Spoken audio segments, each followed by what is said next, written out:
तो आज जो हम लोग जैसा कि वादा किए थे आप लोग से पिछले क्लास में ही कि 10th क्लास का हम लोग जो है सिलेबस बहुत जल्द शुरू करेंगे और उसे खत्म भी करेंगे।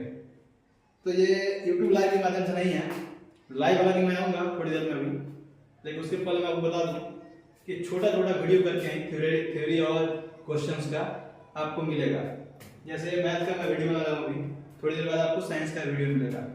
भौतिकी स्टार्ट करूंगा मैं, और गणित में पहला चैप्टर जो हमारा है वास्तविक संख्या, उसको मैंने शुरू किया हुआ है। ठीक है, तो हमारे पढ़ने का तरीका ये होगा, पहली पार्ट से लेकर आखिरी पार्ट तक पढ़ेंगे।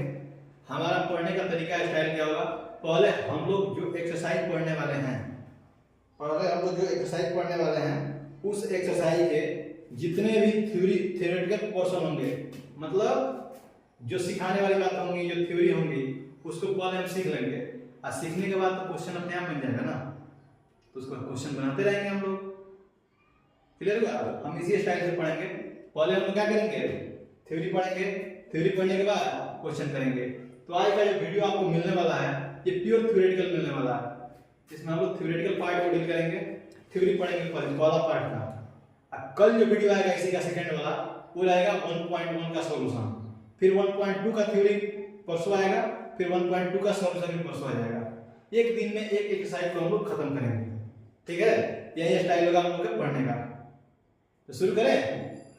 इसके बाद एक वीडियो आएगा वो विज्ञान का आएगा, तो विज्ञान के बाद विज्ञान करेंगे। फिलहाल हम गणित शुरू करते हैं। चलिए जरा मैं इसको फंसा रहा हूँ बढ़िया से। साउंड सही जाना चाहिए, नहीं जाएगा तो टेंशन नहीं लीजिएगा, साउंड की क्वालिटी को फिर से और बढ़िया किया जाएगा। ठीक है, आइए शुरू करते हैं। जैसा कि आपको पता है, आपका पहला पार्ट का नाम है वास्तविक संख्या। पहला चैप्टर 10th क्लास का जो पहला चैप्टर है हम लोग का, इसका ही नाम है क्या, वास्तविक संख्या। तो वास्तविक संख्या हम कहते किसे हैं, वास्तविक संख्या हम किसे कहते हैं, तो यहाँ हमने परिभाषा लिख दिया हुआ है, इसे आप नोट डाउन कर लेंगे। देखिए ये वीडियो के माध्यम से आप बिल्कुल 100 नंबर की तैयारी कर सकते हो। बस आपको करना क्या है, आपको बस दो चीज करनी है। पूरा अटेंशन के साथ बैठो, अटेंशन मतलब ध्यान के साथ कि हाँ ये हमारा ऑफलाइन क्लास चल रहा है। ठीक है, आपको एक कॉपी एक कलम होना चाहिए, जो हमें आप बताएं तुरंत उसका स्क्रीनशॉट मारिए। हम हटेंगे बताने के बाद स्क्रीनशॉट मारिए, क्लास खत्म होने के बाद आप इसको उतार दीजिए। बहुत तेजी से सिलेबस हम लोग खत्म हो जाएगा इस तरीके से। फिर से बता देंगे कैसे पढ़ना है आपको, हमें पूरी बोर्ड समझा देंगे। समझाने के बाद हम यहाँ से हट जाएंगे तो आप इसका स्क्रीनशॉट मार लीजिएगा। स्क्रीनशॉट क्या होता है पता है, स्क्रीनशॉट 3 उंगली स्क्रीन पर रखिएगा, खींचिएगा तो इसका फोटो खींचा जाएगा आपके पास, फिर इसको आप आराम से कॉपी पे उतार लीजिएगा। ठीक है, उतारने के बाद आपका नोट्स बन जाएगा। चलिए शुरू करते हैं। तो हमारे पहले पार्ट का नाम है वास्तविक संख्या। वास्तविक संख्या हम कहते किसे हैं, देखिए इसका परिभाषा में लिखा हुआ है, सभी परिमेय तथा अपरिमेय संख्याओं के सम्मिलित रूप को वास्तविक संख्या कहते हैं।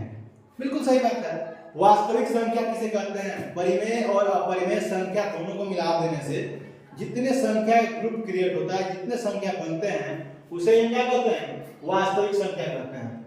वास्तविक संख्या को इंग्लिश में रियल नंबर कहा जाता है, और रियल नंबर आर से शुरू होता है, इसीलिए वास्तविक संख्या को हम आर से लिखते हैं। ध्यान देना है, वास्तविक संख्या को किससे लिखते हैं, हम आर से लिखते हैं।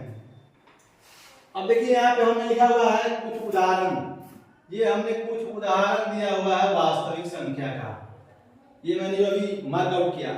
वास्तविक संख्या का कुछ उदाहरण दिया हुआ है, √3 जो कि अपरिमेय संख्या था, यहाँ क्या है, वास्तविक संख्या होगा। 2/5 परिमेय संख्या था, ये क्या है, वास्तविक संख्या होगा। √15 भी वास्तविक होगा, 22/7 भी वास्तविक होगा, -15/17 भी वास्तविक संख्या होगा। मतलब जितना संख्या जिसे आप रियल में लिख सकते हो, उस सब का सब क्या कहलाएगा, वास्तविक संख्या कहलाएगा। तो ये वास्तविक संख्या का उदाहरण हो गया। अच्छा ये बताइए, इसी चीज को हमने यहाँ लिखा हुआ है, ये आपका अगर आप कहिएगा तो ये रियल नंबर का परिभाषा ही हो गया। ये क्या है, माइनस अनंत से शुरू हुआ नंबर 0 तक आता है, 0 के बाद फिर अनंत तक चला जाता है, 0 के बाद अनंत तक चला जाता है। अनंत तक जाने के बाद जो एक पूरा संख्या बना, मतलब माइनस अनंत से लेकर प्लस अनंत तक जो संख्या बना, ये क्या कहलाएगा, वास्तविक संख्या कहलाएगा। देखिए इसको हम ये भी लिखते हैं, इसको आगे लिख लीजिए, आप आगे पढ़िएगा। रियल नंबर को हम लिखते हैं, real number belongs to minus अनंत से प्लस अनंत। बिलोंग्स मतलब क्या होता है, इसी में से आएगा। ये आप 11वीं क्लास में पढ़िएगा इसको। आप रियल नंबर इसको क्या पढ़ते हैं हम, बिलोंग्स टू। क्या पढ़ेंगे इसको, इस साइन को बिलोंग्स टू, मतलब इसी में से कोई ना कोई संख्या होगा, उसे क्या कहेंगे, रियल नंबर कहेंगे। इसको पढ़ने बस आना चाहिए। क्या कहेंगे इसको, real number belongs to minus अनंत से प्लस अनंत कहेंगे। फिर आइए देखते हैं वास्तविक संख्या को हम दो भाग में बांटेंगे। कितने भाग में, केवल दो भाग में। पहला का नाम है धनात्मक वास्तविक संख्या, दूसरे का नाम है ऋणात्मक वास्तविक संख्या। धनात्मक मतलब पॉजिटिव रियल नंबर, ऋणात्मक मतलब निगेटिव रियल नंबर। मतलब जो वास्तविक संख्या, जैसे मान लीजिए √3 था, तो √3 धनात्मक में आ जाएगा, अब -√3 ऋणात्मक में आ जाएगा। अब देखिए एक कमाल के बाद प्लस से धनात्मक लिखते हैं ना, तो धनात्मक वास्तविक संख्या को हम r+ से लिखते हैं। तो जब r+ से धनात्मक वास्तविक संख्या को लिखेंगे तो ऋणात्मक को क्या लिखेंगे, r- से लिखेंगे। लिख दिए। यहाँ पे हमने बनाया हुआ, देखिए एक नंबर लाइन कहते हैं इसको। जीरो के बाद अनंत तक का जितना भी संख्या होगा उस सब का सब क्या कहलाएगा, धनात्मक वास्तविक संख्या कहलाएगा। और जीरो के पहले माइनस अनंत तक का जो संख्या होगा उस सब का सब क्या कहलाएगा, ऋणात्मक वास्तविक संख्या कहलाएगा। यहाँ पे लिखा हुआ देखिए r+ मतलब पॉजिटिव रियल नंबर। r+ का मतलब क्या है, पॉजिटिव रियल नंबर, धनात्मक वास्तविक संख्या। जीरो से हमने इसमें शुरुआत किया है, 0 1 √3 ये सब डाला हुआ है। हालांकि जीरो के ऊपर बहुत बड़ा एक सवाल क्रिएट होता है।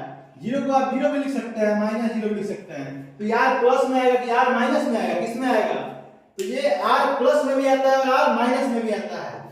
आगे पढ़िएगा, आप 11 में जाइएगा तो पढ़िएगा।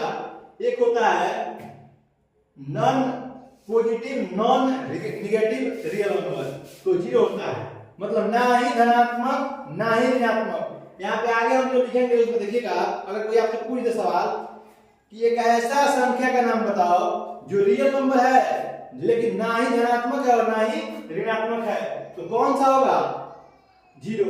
एक ऐसा रियल नंबर का नाम बताओ जो कि ना धनात्मक है और ना ऋणात्मक है, तो क्या होगा वो, 0। 0 एक ऐसा रियल नंबर है, एक ऐसा वास्तविक संख्या है जो कि ना तो धनात्मक है और ना तो ऋणात्मक है। ठीक है, तो ये r+ हो गया, ये r- हो गया। इसे कहेंगे हम धनात्मक वास्तविक संख्या, इसे कहेंगे हम ऋणात्मक वास्तविक संख्या। एक और चीज ध्यान दीजिए, अगर हम यहाँ लिखते r+, यहाँ 0 भी शामिल कर देते तो इसमें हमारा 0 भी शामिल होता। जो हम प्लस अनंत तक लिख रहे हैं ना, 0 को भी शामिल कर देते। ठीक है, ऐसे ही अगर इसको लिखते हैं हम r- यहाँ 0 लिख देते, इसका मतलब इसमें भी हम 0 को शामिल कर सकते हैं। बात समझ में आया, मतलब ये ऋणात्मक वास्तविक संख्या तो होगा, 0 भी शामिल हो जाएगा। तो यहाँ पे नीचे 0 लिख देंगे, 0 नहीं लिखा हुआ इसका मतलब इसमें 0 शामिल नहीं होगा। बात समझ में आया। चलिए, तो इसको आप जरा नोट डाउन कर लीजिए, ये वास्तविक संख्या के बारे में है। इसके बाद फिर हम आगे आते हैं।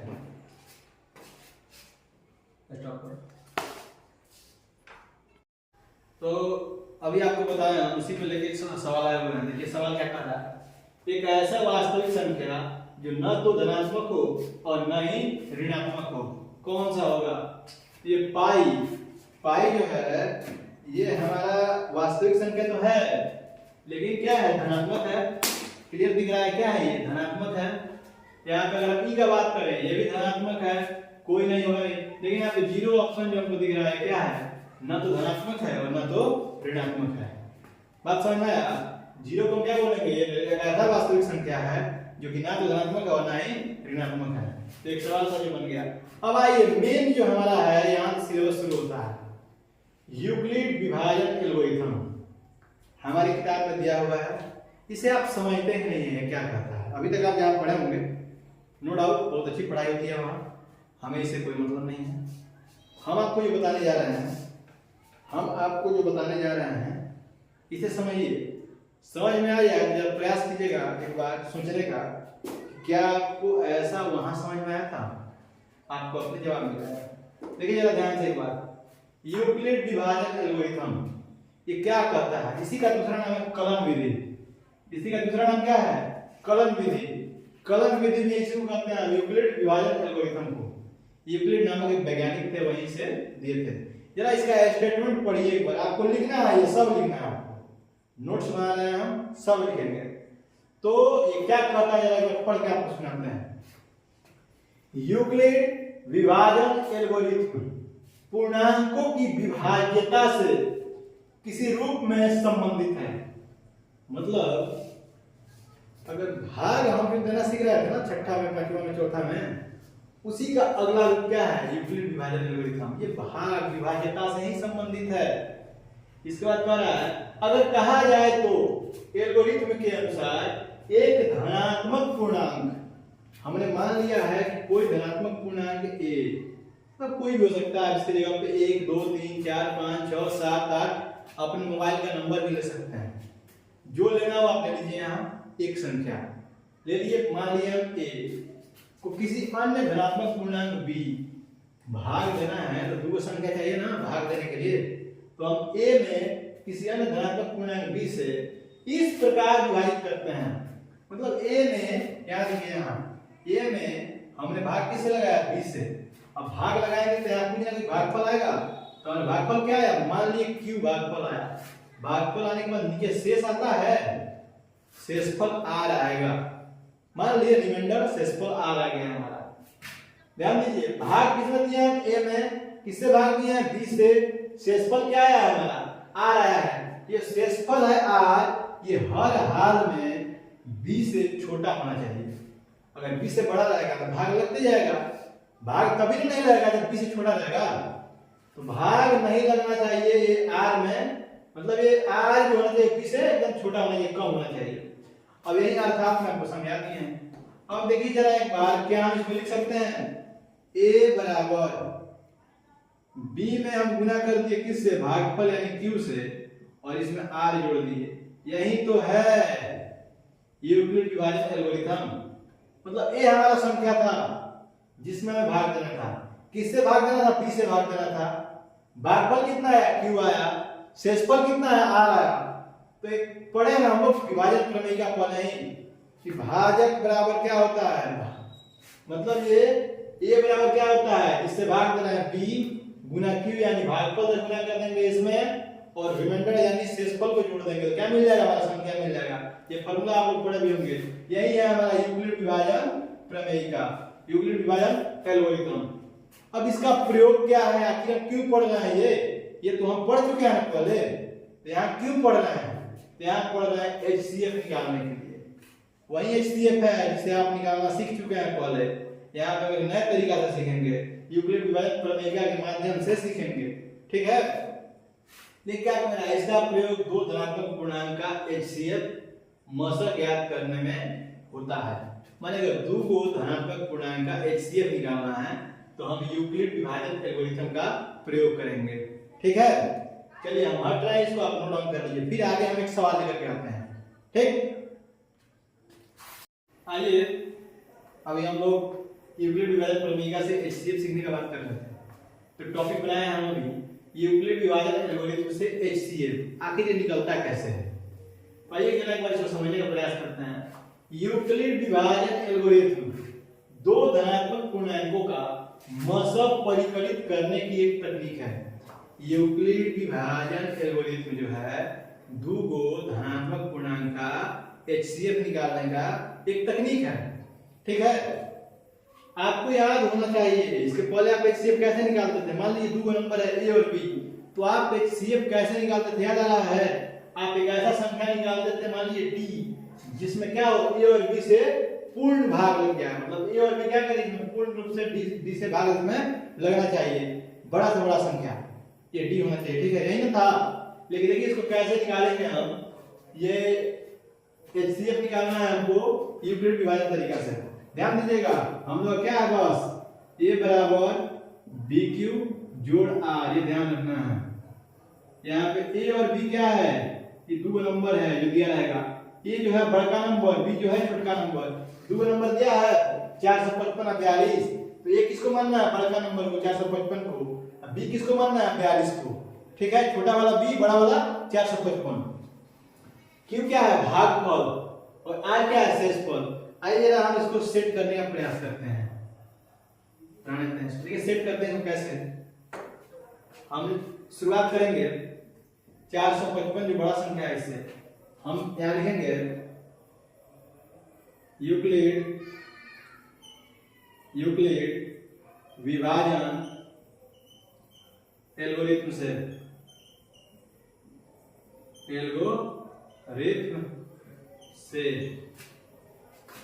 क्या हो जाएगा। तो 455 को हम लिख सकते हैं 42 में 10 से गुना करेंगे जोड़। क्या देखिए ना यहाँ 455 में आप भाग दीजिए 42 से, 42 से कम 42, 3 आएगा 35। क्या 42 में 35 से भाग लग रहा है,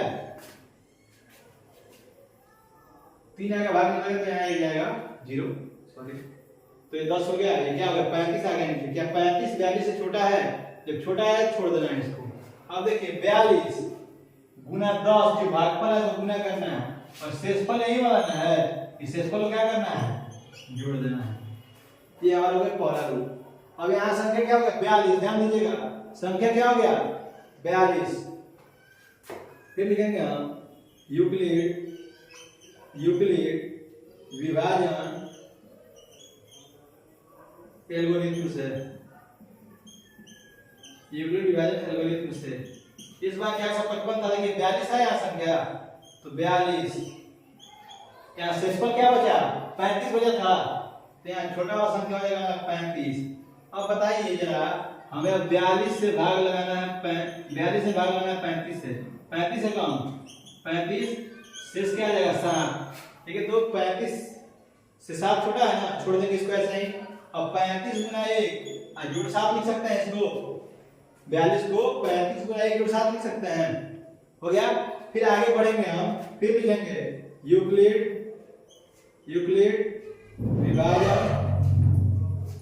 विभाजन एल्गोरिथम से, यूक्लिड विभाजन एल्गोरिथम से क्या लिखेंगे। तो ये संख्या है, इसमें क्या बचा हमारा 35 बराबर 7 से बचा है तो 7। अब 35 में जरा आप 7 से भाग दीजिए, 7 बचे 35। देखिए यहाँ 0 आ गया, 0 आ जाएगा तो हमारा काम रुक जाएगा। 0 आ गया ना यहाँ, तो 7 गुना 5 जोड़ 0, बस हमें यही लाना है। 0 आ गया, यहाँ पे 0 आ गया ना, 0 आ गया तो हमको रुक जाना है यहाँ पे। अब देखिए यहाँ जो संख्या आएगा इस बार 7 आया है, यही 7 हो जाता है HCF, इसलिए HCF बराबर क्या हो गया 7। इस तरह से बनाइएगा, ये हो गया इसका सॉल्यूशन। इस तरह से बनाइएगा तो एक भी नंबर नहीं कटने वाला है आपका। ये जो भाग हमने किया है साइड में, ये भाग भी आप दिखा दीजिएगा कॉपी पे, दिखाइएगा तो एक नंबर नहीं कटेगा आपका इसमें। 2 नंबर का क्वेश्चन आता है, ये 2 नंबर आपको पूरा मिल जाएगा। तो पहला ही वीडियो में हम 2 नंबर का काम कर चुके हैं, ठीक है। इसका स्क्रीनशॉट लीजिए, फिर सवाल लेके आते हैं। तो आइए हम 3 क्वेश्चन लेकर फिर से आए हैं आपके सामने। ये तीनों सवाल में हम लोग सीखेंगे कि यूक्लिड के तरीका से जो है हम HCF कैसे निकालेंगे। देखिए यहाँ बड़ा संख्या कौन है 20 है या 6 है, 20 है तो हम 20 से शुरुआत करेंगे। तो लिखेंगे 20 को हम लिख सकते हैं, पहले क्या कीजिए 20 में 6 से भाग दीजिए, 6 तिरका 18, ये 2 क्या कहलाएगा शेष कहलाएगा। तो हम लिख सकते हैं 20 को 6 गुना 3 जोड़ 2 लिख सकते हैं, क्या 6 गुना 3 जोड़ 2 लिख सकते हैं। फिर लिखेंगे हम यहाँ यूक्लिड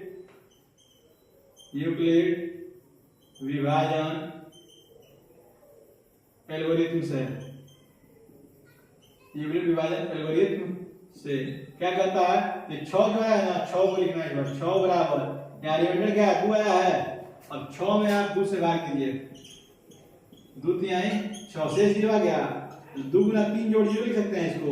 जैसे ही 0 आ गया हम क्या बोल देंगे, इसलिए 6 और 20 का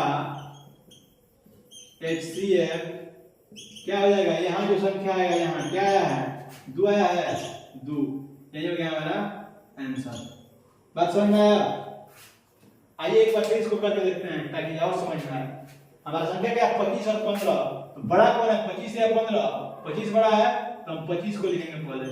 25 बराबर, अब 25 में आप जरा 15 से भाग दीजिए, 15 कम 15, यहाँ 10 जो है क्या ये इसका शेषफल होगा? क्योंकि 15 से छोटा है।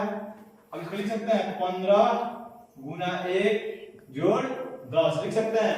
फिर लिखेंगे यहाँ यूक्लिड विभाजन एल्गोरिथ्म, यूक्लिड विभाजन एल्गोरिथ्म से क्या कहता है ये? यूक्लिड विभाजन एल्गोरिथ्म से क्या कहता है कि 15 जो है 15 बराबर, और यहाँ 10 आया था 10 गुना, अब 15 में हम क्या करेंगे 10 से भाग लगाएंगे, 10 से कम 10, शेष क्या आ गया 5 आ गया, 10 गुना 1 जोड़ 5 लिख देंगे। अब इसको समझ में आ रहा है बात?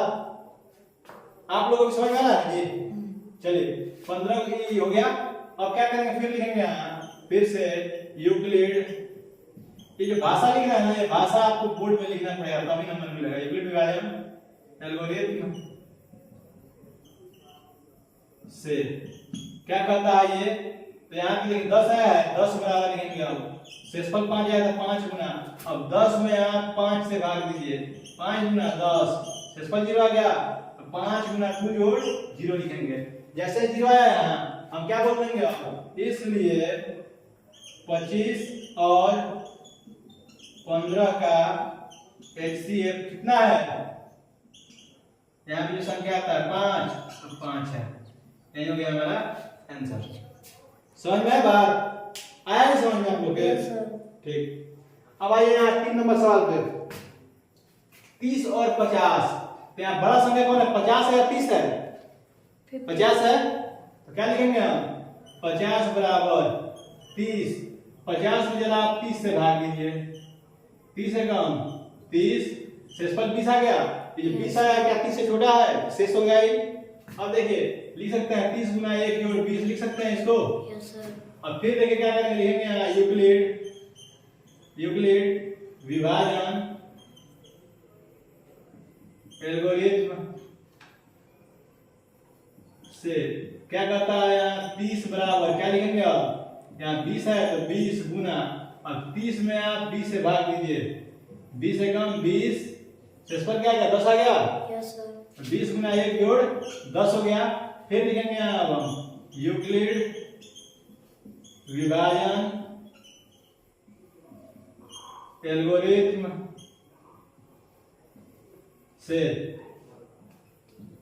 क्या कह रहा है? अभी यहाँ 20 आया है तो 20 बराबर शेषफल 10 है, 10 गुना, अब 20 में आप 10 से भाग दीजिए, 10 गुना 20, शेषफल 0 आ गया, 10 गुना 2 जोड़ 0। जैसे ही शेषफल 0 आया हमारा HCF निकल गया, इसलिए HCF 20 और 50 कितना हो जाएगा? यहाँ 10 आया है तो 10 हो जाएगा। यही क्या हो गया हम लोग का आंसर हो गया। ठीक है, तो 3 सवाल आपको हम करके दिखाए।